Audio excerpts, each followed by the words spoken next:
All right, we're live. Hello, everybody. Hope you've got a fresh cup of coffee, got your lunch ready, and are ready to dive into all things campaign building today. I'm Elijah Hussein on the marketing team here at Customer IO. I'm joined by my co-hosts Kendall Gibson and Rachel Cobb. Some quick context about who we are and why we're here. We are a cross-channel customer engagement platform that gives you the power to build hyper-relevant segments and campaigns based on your customer data, and also align those campaigns with the key engagement milestones within your product or platform. What that might look like is placing a first order or maybe even failing to log in after 30 plus days. So how do you get them to come back, become a loyal user, long-term customer of yours? So yeah, we'll let that jump right in. You can see a quick overview of what Customer IO looks like once you're in. We'll also dive into that a little bit more. Today, we're actually going to be revealing how to keep data and campaigns in sync when you have multiple customer types, something I'm very excited to speak on. We have two experts here with us today. Again, like I mentioned, I'm joined by my co-host, Kendall Gibson, sales manager here at Customer IO, and Rachel Cobb, our customer success team lead for the Americas team. Rachel, why don't you kick us off with some introductions? Yeah, hi. As Elijah said, I'm Rachel. I'm one of the team leads here on the Americas team. We say Americas because we are a global company and we also have CSMs all over the world.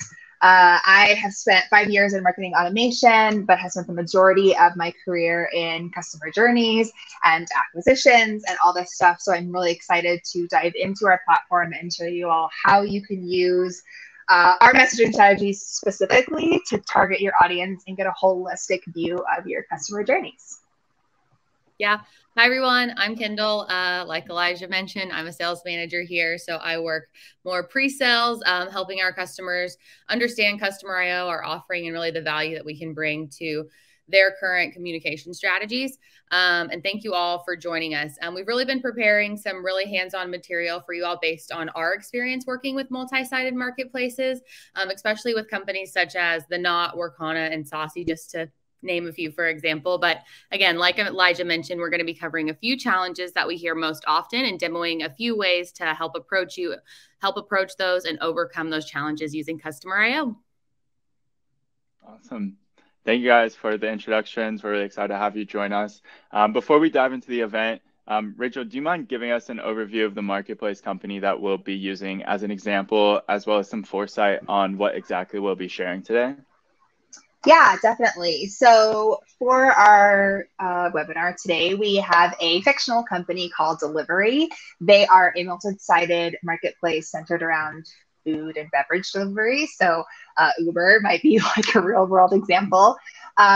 Delivery is a peer-to-peer platform, and they have two user groups that they're trying to target with their marketing and transactional messaging. This is drivers. They are the people who actually deliver the food and beverage to customers, and then customers who are receiving and ordering the food and beverage on the platform. We've got some brand imaging in there for you. They want to focus on delivering food in a speedy manner. And today we're going to look at how marketers on the delivery team can create a cohesive customer experience by bringing the B2B and B2C messaging in one platform. We'll show how it's product triggered, how you can use transactional messaging, and how you can use some real-time data to deliver your marketing messages in an effective manner. Yeah, that's super helpful, Rachel. Thanks for setting the stage there. I think, especially when we're thinking about multi-sided marketplaces, there's a lot of different company types that fall into that, and Customer IO definitely serves a lot of different types of those companies in those different verticals. So we're all excited to dive in just a little bit more and give everybody here a little bit more of a taste of what they came here for. So Elijah, would you mind setting the agenda and get us rolling there? Yeah, for sure. So for today's agenda, we're actually going to hear how do you keep data and campaigns in sync when you have multiple customer types? So we're going to dive into the how and why of how difficult it can be to increase engagement across various user groups when you have disparate communications tools, as well as what we often hear is various teams owning different parts of the messaging strategy. Next, we'll get tactical. Is decoupling marketing from engineering the way to go? And what does this look like from a metrics and workflow perspective? So you'll get to see some hands-on behind the scenes into Customer IO and the platform. And then we'll finally round things out with some how-tos using some fun tips and tricks. We call them tool tips. We'll hear from Kendall and Rachel on some more of that later. And again, just a quick reminder, any type of feedback or comments that you'd like to make, you guys can engage with us in the bottom right-hand corner using the chat, questions, or the react button to drop some emojis. Let us know that you guys like what we're sharing. So why don't we jump right into the workspace? While we're doing that, while Rachel is getting that set up, some important context to highlight. This is an entirely sandbox environment with fake sample data.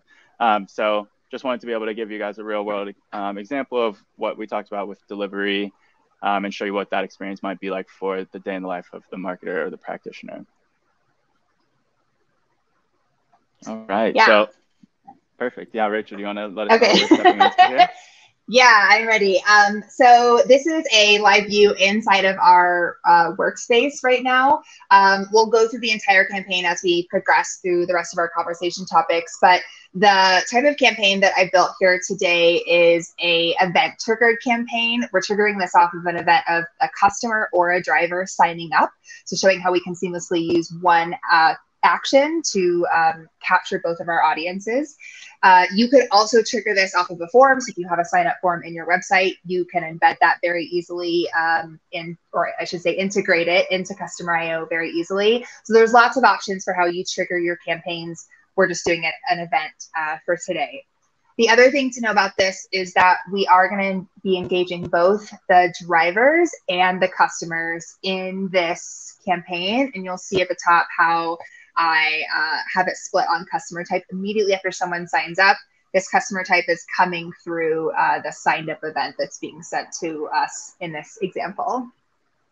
Yeah. And then, hey, Rachel, quick question. So like one of the things that we hear a lot from our customers is that they're typically using honestly multiple different tools to help them manage different audiences and message their customers. So I was curious from like an experience perspective, how do we handle that in Customer.io? Because it can get a little bit messy and inefficient sometimes. So I think it'd be helpful for the audience just to understand a little bit more about that as well. Yeah, definitely. So the great thing about our platform is you can have multiple sources of data coming in. So I mentioned a form already. So if you have a sign up form somewhere, that could be great. This signed up event would come to us via an API trigger. We also integrate seamlessly with SQL databases and things like that. And one of the cool things, especially if you're coming in as a premium customer, you'll have a dedicated CSM that will talk through those different options for you. But the biggest thing is that if you're integrating all of these different sources of data, if you're using everything in one platform, you're able to tag users and really get a cohesive understanding of all of your data in one place, which if you have a form and a database and a website and also their stuff right now may not be something that's already set up in your marketing instance. Yeah, that's good to hear. And, what are some of the common pain points? I feel like most of the times we speak to, either in the pre-sales process or once they do become a customer, they weren't really realizing that it was much of a pain point having things in different tools. But what do you find are either like those aha moments or like some of the common pain points that folks find when they are trying to use various different tools versus one platform? Yeah, so one of the biggest things I think from a marketer's perspective is that full understanding of the entire customer journey. So you don't want to over message people. You don't want to under message people. You want to know when your users are engaging. And because you can send in data from your app or platform and from your website and from your database and things like that, you're able to really get a cohesive understanding of that. Data also allows you to personalize your messaging. So this could be everything from like a first name. You'll see down here, our platform uses a syntax called liquid to do this, but I'm pulling in the customer's first name. And if my data comes through and it's not capitalized, I can use liquid to make it capitalized. So it just looks really nice as well. So these little pieces in the platform really allow us to make the marketer's job a lot easier. And I think the last pain point to address is that you really want to be sending relevant messaging at the time that your users and customers need it. So by using action timely events like signing up or placing an order and things like that and triggering messages in Customer.io, you know you're reaching your customers at the correct time. Yeah. No, that's good to hear. And it's nice to see that within the platform, you can create that similar customer journey despite which group that they're in. And one important thing to note is we do have these sticky notes on the screen kind of as call outs for what we're walking through. But I can imagine that if I were a marketer working with maybe my product team or someone else who owns a different part of the customer journey, it would be helpful to leave a note for that teammate to be able to make an update to a certain message or, help curate that possible customer journey that they might be managing. At least it's all in one place though, and we can still find that. So I think that's really cool as well. Yeah, definitely. We want, marketing and product and engineering all works together. And as much as we can make your job easy to collaborate with your internal teams, we want to do that. Yeah. I can imagine how. Oh, yeah, sorry. Go ahead. Sorry. You go first. No, I was just going to say I can imagine how difficult it might be as well to gather the insights during different stages of the life cycle, like you were mentioning, Rachel. And so, like you mentioned, the cohesive experience isn't just for the customer, it's also for your marketing team, your product team, your engineering team, everybody working together rather than working in disparate tools. So it's really nice to see that you can do that all on one platform. Yeah, for sure. Sorry about it. I almost cut you off there. I got a little excited. So I did have a quick question and wanted to run a scenario by you, just something common that we see again in the pre-sales process related to this type of multi-sided marketplace. And I was trying to understand if there was maybe a more efficient way that those customers can help approach this within the tool. So let's say a customer has ended up with 4 messages in their inbox today from a company, or our guests have ended up with 4 messages in their inbox today from a company. The product team sent out a new feature release, content fired away the weekly newsletter, engineering sent out a systems update again, and then all during the same time in the same window. So it was almost like boom, boom, boom, right in their inbox. How can we help our customers prevent this more negative experience to the customer while they're using Customer IO? Yeah, that's a great question. And over messaging is definitely something that you want to avoid in your customer lifecycle. So I think, we've talked about having everything in a cohesive platform and how good that is to understand the customer journey. So that's part of it.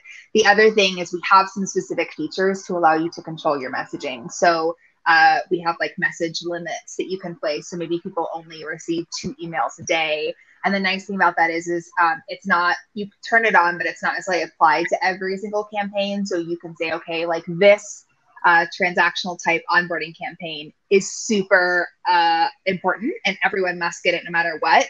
But then you have like a marketing message where you're applying a messaging limit to that, saying, look, if they've already received 2 emails from us in a day, a week, a month, whatever your cadence is, you can limit them from getting further messaging. So there's some really specific instances or some really specific features you can use. Additionally, you can exclude people from an entire campaign based on the fact that they have or have not received a previous email. So if you're trying to control your journey of like, okay, everyone needs to get through the onboarding campaign before they can ever receive like a product newsletter, for example, you can use segmentation in your triggers to control that. So all really simple and achievable inside the platform. Yeah. It sounds like we're talking a bit about like message frequency and then also identifying at what point in the journey do we then trigger that message. I see we do have some split branching. Can you tell us a bit about that and the ways in which we're identifying which path for which customer? Yeah, absolutely. So as you can see here, we're splitting on customer type. This is a variable that's coming through at the signed up event for this example, but this could also live on the customer profile.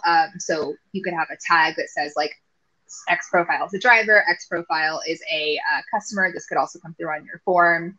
But so we're splitting this up, and this is a great example of how we can provide a welcome newsletter for our 2 different customer types based on like what it is that we need to message to them. And then this other thing down here, these wait untils.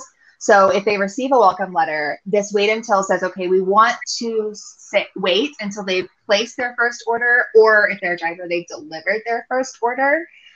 So this is a really cool way to, again, send targeting messaging at the time that it's relevant. These wait untils can have, if I click in, you can see I can set this off of a condition, an event variable. I can also set a max time. So for my example, they're waiting forever until they place an order. But you could also say like, I want to wait for 2 weeks. And if they haven't placed an order, push them through and then maybe send a reminder email instead of a thank you for your first order email. Yeah. So what I'm seeing here is that there are different ways in the campaign builder to utilize that data and then optimize the type of message that they're receiving, but not just the type of message, but when they might be receiving that as well. And I think that's really important because we talked about, again, like over messaging or maybe even under messaging. So there is a time to create urgency, but there is also a time for pull back and to let them kind of go through the journey that you've already laid out before them. So I think that kind of brings us to our next topic on the agenda. I know Kendall and I have chatted about this quite a bit. We've also heard in various calls with prospects during my time in sales as well, that marketing can tend to rely on their engineering and dev team for more like day-to-day tasks, such as updating templates or even making like campaign changes, something that you might want to do on the fly, which again, we keep coming back to efficiency, but efficiency without capability is still kind of a gridlock. So I know it can sometimes negatively impact the experience for the marketer when they do have to rely on their engineering team for simple day-to-day updates. Could you tell us more about this and maybe see how this might be different of an experience as far as segmentation goes within customer IO? Yeah, definitely. So you will need engineering resources to get started, right? Because unless you're a marketer who knows how to build API calls or integrations, you'll need someone to help get the data in. So I want to make sure that they're involved in the beginning to get stuff in. But as you can see here, right, this wait until is looking at an event that is happening outside of this campaign. It's not attached to this campaign at all. We're just saying, this is another data point that's coming into our platform. So once your profiles are coming in, your integrations are set up, and we have live data flowing into the platform, you're able to very easily, as a marketer, use this visual workflow to come in and leverage that data without your engineering team having to trigger a separate event later to then trigger a separate email, right? Which is traditionally, if you were using like a home built system, that's what you would have to do. You'd have to have these two separate email workflows triggered by two different events, whereas this is all housed in one. Another example down here, if we scroll down a little bit, you can see this segment that I have here, which it has a couple different events inside of it. So it has if a customer placed 3 orders, if a driver delivered 3 orders and they've signed up, they would qualify for this true side of the branch here.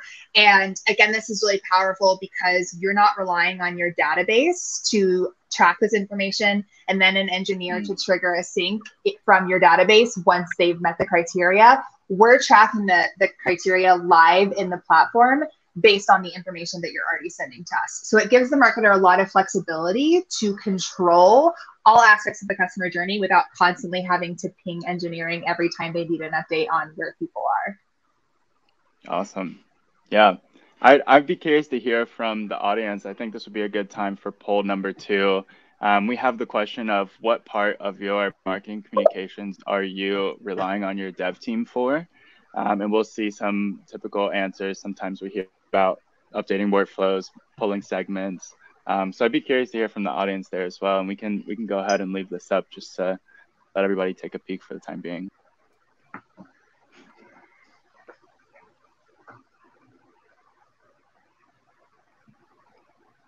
All right.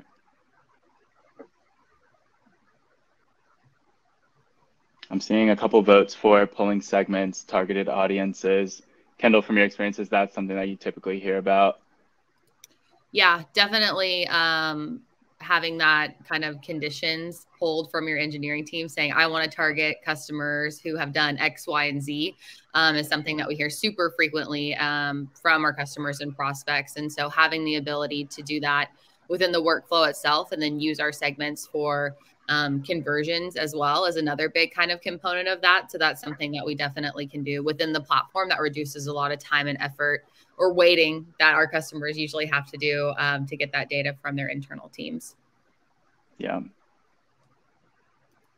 Yeah, we had the scenario that we were going to run through. I think we already kind of hit the nail on the head with this one, but just mentioning that, like, if you're looking to update a campaign for that specific segment of loyal customers, but there might be like a 2-week backlog of urgent updates, or maybe there's something that you can't get done on your own because it does take a bit of back-end help. So again, just iterating on, it could still be necessary in the pre-setup stage as far as integration goes, but then once you are within the platform and you do have active data flowing in, that is kind of like a liberating process for the marketer to be able to then act on those segmentation capabilities. Yeah, Elijah, I also want to highlight, these are some of the little more advanced features, but if you notice over here on the left-hand side, we have some options like create an event, batch update, and query collection. So these are some of our more technical data-driven aspects of campaigns as well that allow you to do some of the work that, again, previously you'd be relying on your data team for. So I helped a customer build a campaign recently where they didn't have an event that was coming in, but they needed it to trigger basically a third campaign in like this very complex flow. And we're able to use the create event item here to say, okay, once someone reaches X, Y, and Z criteria, trigger this event, which then triggers them for an entirely different campaign. So there really is a lot of flexibility in these workflows for you to take control of how your customers are traveling through, and hopefully to, take a lot of work off of engineering, because that's our goal here. We love our engineers. We want to keep them happy. Yeah, and I think another kind of component that we hear pretty frequently is relying on the engineering team to either edit or test or iterate on a campaign or message really on the fly, like maybe after it's live, or even honestly before it's live sometimes too. Is this typically an easier process from your experience? Yeah, so we have some good tools in the platform for that as well. So like I look at this email right here, I can very easily turn it into an A/B test. And now I have two versions that I can edit and decide, right, how I want these variations to work. You'll notice up here, there's a whole other tab. So the metrics come through and you have your own reporting. So it's, again, empowering marketers to make decisions for themselves and how they want to leverage the data. Also, while we're just talking about like email specifically, even if you're using these are all built using our visual workflow builder, which we'll jump into that, I know, down here just a little bit. I messed up all of our sticky notes by adding in that A/B. Sorry, y'all. But we'll jump into a specific email in a little bit. But we also have like the ability to write HTML emails and things like that. So if you have an engineering team that maybe is building some templates for you in HTML, you can very easily copy that email from workflow to workflow. And I'll show you right now. It's super simple. So if I come here and I just highlight, say I want this whole branch to like go to another campaign or just an email, whatever it is, I just drag my mouse over it, hit copy to. I'm looking for another campaign here. And then I just hit on this plus sign and boom, now my workflow and my email that I need is in a whole nother campaign. So it's just really simple to navigate and use for marketers. Yeah, that's great to see, because then you could have maybe, for example, that A/B test running. And then once you identify which message is working best, you can attach that to your next portion of the customer journey. Totally. And if you see maybe a specific segment of users are reacting better to a specific type of message or channel, that could also be used. So that's always like a really fun way to see how those results are coming back and just informing your whole customer journey. So that's awesome. We'll let that leave up for a minute. So I guess one thing that I am curious about before we move on to the next section, I did think about this, is how often should you be modifying your campaigns, or maybe like setting benchmarks to test against to measure the success of your campaigns? Is that something that you typically cover during like a strategy session with some of your clients?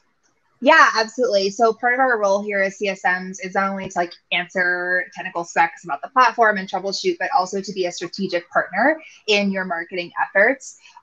So I will very often do audits of some of my customers' campaigns and talk about how they can be leveraging stuff better. But to specifically your question, part of it will depend on your like audience size that you're messaging, right? So how if this campaign is qualifying like hundreds of thousands of users every week, you can test, or I should say you can change the campaign much more frequently based on your test results. If this is something where only a couple of users or maybe even 100 users are trickling through every week, I would definitely give it probably at least a month before you made any changes or any iterations, because you really want we call it a statistical significance in the variations that you're working with for these different emails. Yeah. I think it's really important to note also, like, audience size does play a big role into that. And so definitely, when you talk about statistical significance, tongue twister for me as well. When you're talking about statistical significance, that can also vary again when it comes down to audience size. So that's good to know. Well, Rachel, Kendall, we've talked about integrating your customer data in a way that's efficient for the dev teams to pass off the baton to marketing. We've also talked about maybe just a few better ways to optimize the types of messages your customers might be receiving, which has offered up some really great insights as far as testing goes, different conversion goals, things of that nature. I do have one last scenario, and it's probably going to be the lower portion of the campaign, but I do want to talk through this. We kind of touched on it briefly, but let's say, for example, this customer has placed their first 3 orders last month, but they haven't placed another order in maybe, say, 30 days. How can you capture and re-engage this at-risk segment, maybe of customers or just specific customers, to drive another order, drive that repeat action like we mentioned? I know in our first poll, we did get some responses as far as retention being a big priority. So I definitely want to touch on this before we move on to the next section. Sure. Well, I think there's 2 primary ways I'd like to highlight. One is in this campaign. So you can see here, I'm checking to see if they placed the first 3 orders. If they did, saying, hey, great, you're on a roll. Here's a discount code or whatever. If they haven't, we have a manual segment here. And so this is just dumping people in that made it through onboarding, but then didn't go on to place 3 orders after 30 days. We can then use this manual segment to build a retargeting campaign separately. If I didn't have the foresight to put a manual segment here to catch everyone as they're going through, I could also just build a segment that says, it would be, let's see, like orders placed has not been performed at least 3 times within the last 30 days. So our segmentation engine gives you the ability to put time constraints on actions. And then you could take that group of people and, again, retarget them. Interesting. Yeah. So how would you determine maybe the high and low points of customer engagement throughout the campaigns or messages that you're running? I'm not sure I understand your question. Do you mean like where people are engaging the most? Yeah, so maybe like identifying those drop-off points or maybe anticipating those? Yeah, definitely. So one of the cool things about this is that once you actually launch your campaign, there's a couple different ways to view metrics. So if I click on here, I can see metrics tabs. Now, we've only sent 2 people through this, so there's not a lot of information in here, but you're going to be able to see like engagement on your individual emails. So this is a unique one here because it'll tell you like for the entire path what your delivered, converted, open was. Okay. And so this allows you to really understand targetedly where your people are engaging. And then that's where I would recommend like A/B testing. Maybe if your open rate is really low, right? Then you want to test your subject line. If your click-through rate is really low, then you want to test your call to action. So that's like a really simple way within an individual campaign to look at your metrics and just see where people are engaging. Yeah. From a best practice perspective, when do you recommend maybe creating a more lengthy campaign versus breaking it down into smaller campaigns, maybe with like different conversion goals? Yeah, so the answer is in your question. So conversion goals is really what you want to think about when you're building campaigns. So you're able to set a single goal for an individual campaign. Now this goal may have a couple different criteria in it, right? So maybe it's that they got a specific email, they clicked on an email, and they performed an event, right? So all of those could qualify under one conversion goal. But when you're thinking about splitting campaigns up into multiple campaigns, you want to ask yourself is my goal for these different types of messaging the same or different? If it's different, use 2 different campaigns. If it's the same, build a really complex workflow with branching and different things like that, like we see here inside of one campaign, because then you get a holistic journey of your beginning messaging all the way to your conversion. Where are people like hitting that mark? Gotcha. Okay. Very cool. Can we zoom in a bit more on that bottom portion of the campaign? Yeah, definitely. You want me to click into the email, or you just want to see one of these branches up close? Well, I think we'll get to the email in a minute. Cool. When we get to the next section, but I just wanted to be able to see. Okay, great. Yeah, so here, after we send them their first couple, thanks, for doing your first order, we're waiting 30 days. This is just a straight time delay. There's a couple different options. So earlier we covered the wait until, there's a time delay, and then time windows allow you to control the times of days, even down to your end user's time zone if you want to, on when people are getting messages. So a lot of flexibility and control in your hands.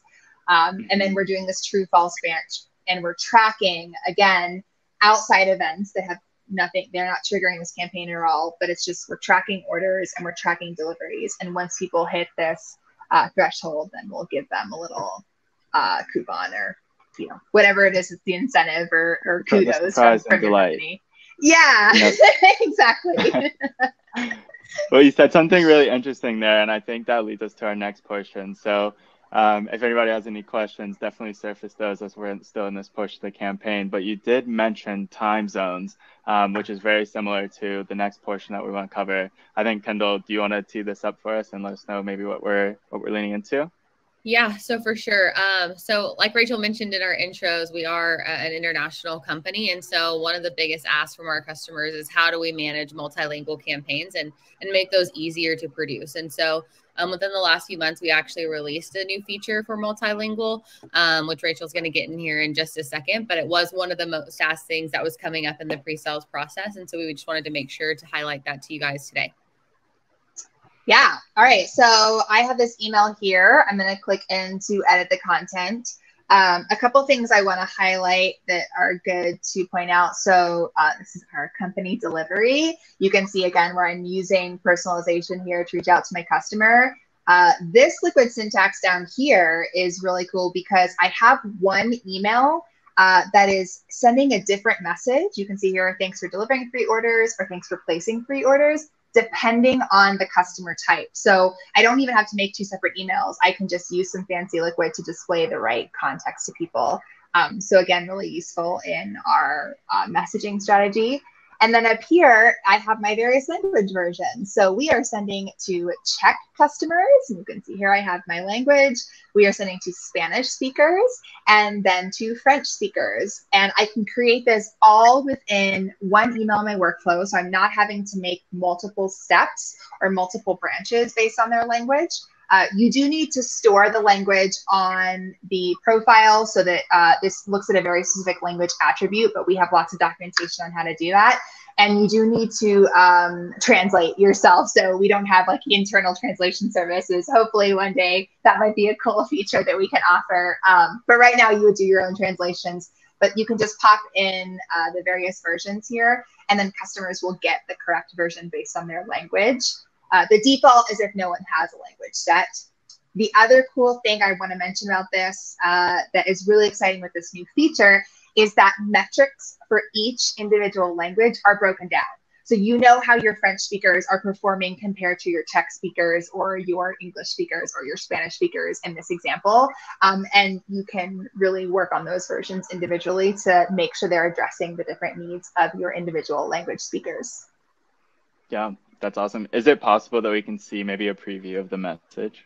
Oh, yeah, absolutely. So if I go in here and click preview, so this is using Miller, and you can see here, right? I don't read French fluently, but you can see it's showing them one single message. You're not seeing all of this liquid, right? That's behind the scenes. You're just seeing what the end user's going to see. They're getting they're a customer, so they're getting a coupon for their next purchase. And this is the little thank you. What did you call it? Joys and something? Surprise and delight. Surprise and delight. So the redeem offer is their surprise and delight. Yeah. Yeah. No, I think this is wonderful. It's a great addition to just overall, one, from getting our customers' feedback, and we always like to improve the product based off of things that are going to be relevant for how they're engaged with the product already. But it's also a good opportunity. The world is always changing. It's good to be culturally aware, regionally aware, socially aware of what's going on. And so also making sure that people feel included and that you're reaching them in the way that they want to be reached is really helpful as well. And then again, making sure that those messages are coming through, like we always say, the way that they want to be reached and when they want to be reached. And knowing that this can also update if someone's maybe traveling, or we have a ton of people remote nowadays. that can also update on its own as well, which is really cool. So this has been great. I'm really happy that you added this as a tooltip. It's one of my favorite features. I think it adds a lot of versatility already to the robust campaigns and segmentation capabilities that you have with Customer IO. So I really appreciate the expertise here on this from both of you. I think what we're going to do is we will have Q&A coming up shortly, but before we get there, we will jump back over. I think we have something in the background for everybody. We're going to be sending out a guide actually very relevant to what we just talked about, which is our multi-language campaigns and newsletters marketing guide. Very fun Oprah moment. You get a guide, you get a guide, everybody gets a guide. And then we also want to give you the opportunity, if this was relevant and probably seems very pertinent for some of the things that you're working on in the moment at your current organization, definitely let us know if you'd like to speak to an expert, like someone on Kendall's team, or even get in touch with someone from Rachel's team. You can request a demo. If you're also not in, platform evaluation mode, we totally understand. If you don't want to hear a pitch, just go ahead and let us know in the comments on this form to show us your top 3. So show us the top 3 most relevant use cases. How can Customer IO work for your company? You'll actually see a pop-up on your screen if you want to do this right now. But in the meantime, that's all we got for you guys today. We'd love to hear any questions. I have a couple myself. I think we have a couple in the crowd as well. So eager to get to that point. But thank you again so much, Rachel and Kendall. It was really nice to get these questions and actually show up behind the scenes of the platform. I think a lot of people hear similar verbiage or see a similar experience, but it's very, very different once you're actually hands-on, especially for the marketer who's there for the day in the life. So that's all for now, folks. Let's go ahead and move on to some Q&A. Again, if you want to, you can click show me your top 3, and we'll get back to you with that as well. Let's see what we got here. We got a few votes on the first one. What part of your marketing communications are you still relying on your dev team for? We saw testing, campaign reporting, pulling segments, targeted audiences. And then the first one was, of course, we actually saw a little bit of a spread. So we did have retention as a priority for the customer journey. We also saw onboarding, which is a really popular one. And I think both kind of go hand in hand. That first taste experience with your company is what's going to help ultimately in the long run.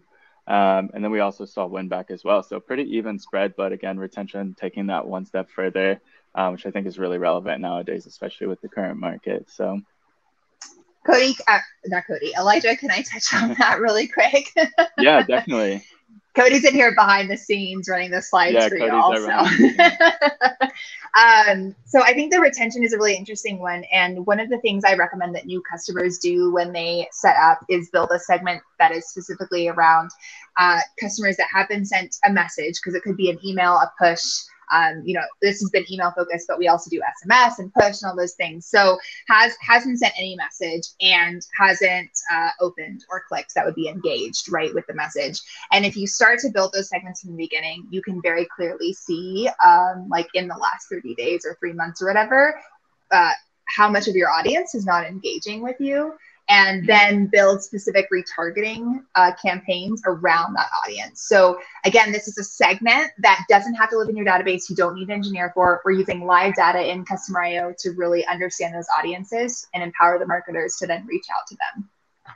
Yeah, that's awesome. And so what you're saying is it's taking a group of those users who aren't as engaged, and it's a manual segment, or is it something that's, okay, great. Yeah, that's good. No, it's not manual. It's data driven. Okay. So it's running behind the scenes. Yep.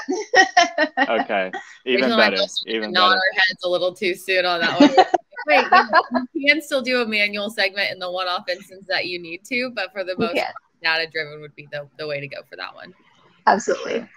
Yeah, I love automation. I think it's perfect. That's exactly what we need, especially when you have a lot of different campaigns running and such a large audience size. So that's really helpful as well. Okay, well, I'm not seeing any questions coming through, which hopefully that means we hit the nail on the head. So from here on, you guys will all be receiving the guide. You'll see that in the near future. Be on the lookout in your email to receive that. And don't forget that if you'd like to see anything specific or hear from our experts here at Customer IO, that you can go to that form, fill it out, and we'll get back to you as soon as possible. All right. Thank you, everybody. Thank you. Thanks, everyone. Bye. Bye.